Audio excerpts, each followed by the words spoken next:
Sunday morning, everyone. We are continuing to follow some major breaking news out of Texas and Ohio this morning. I'm Caitlin Francis.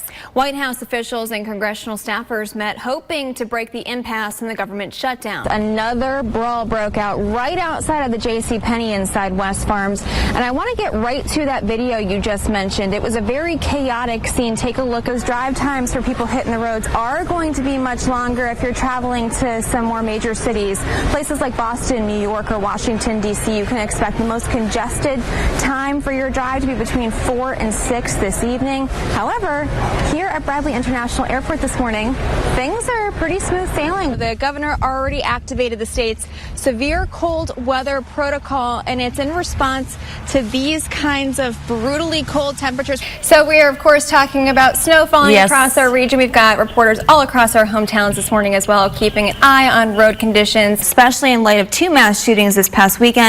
People in Charlottesville are looking for change.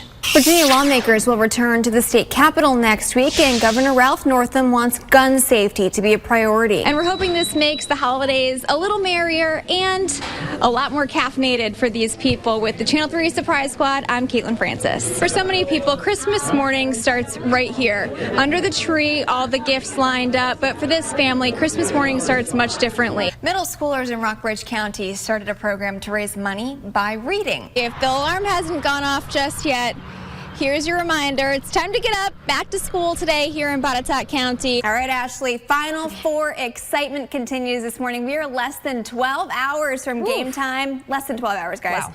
Fans are making plans to watch UVA face off against Auburn. Okay, and then just because we're on different teams next weekend for Guns N' Hoses, by the way, puck drops at 6 o'clock Saturday, Berglund Center.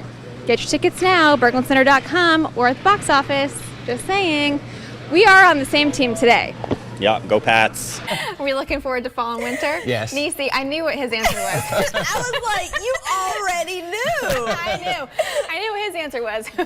How do you feel about it? Yeah, I think, we have had a great summer. We've had some really hot days. Winter. It's time for winter. Winter is coming. Yes. Is that what he's saying? As they say, the Grinch stole Christmas, but he didn't steal their spirit. Bruce Graver says that Grinch got away with more than $100,000 worth of equipment early Friday morning. The guys get here about 5:45 in the morning to open up and start loading the trucks and everything. And instantly they saw a truck missing and at least 25 saws missing.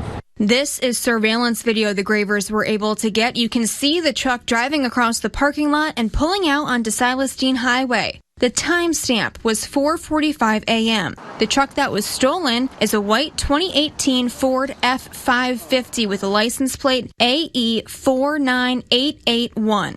If it was the person that we think it is, he has friends here and he put them all out of work. Weathersfield police couldn't say anything about a potential suspect, but they are investigating this as a burglary. We have detectives looking into a couple of the leads right now, but if anyone does have any information, we ask that they do call the Weathersfield Police Department.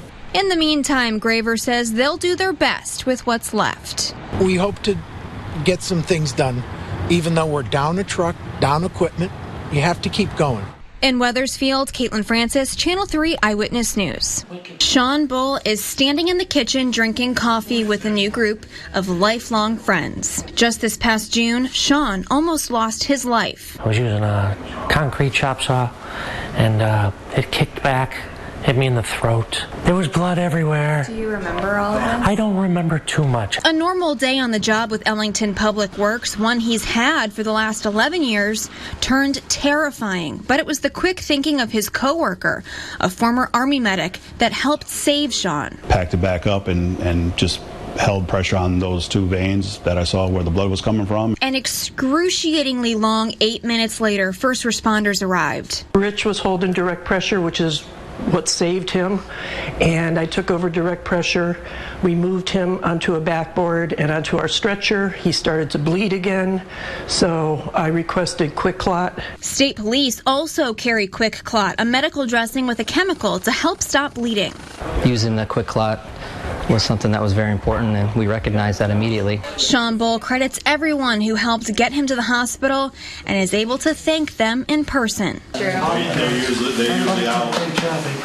Obviously, that's our job, but it's always good to hear that someone, his life is impacted and is still here. But he also says now he knows it just wasn't his time. Thanks to the people that were there. I'm glad that they were there at the time, because I wouldn't have made it if it wasn't for people that had training and knew what they were doing and stayed calm. Period. In Ellington, Caitlin Francis, Channel 3 Eyewitness News.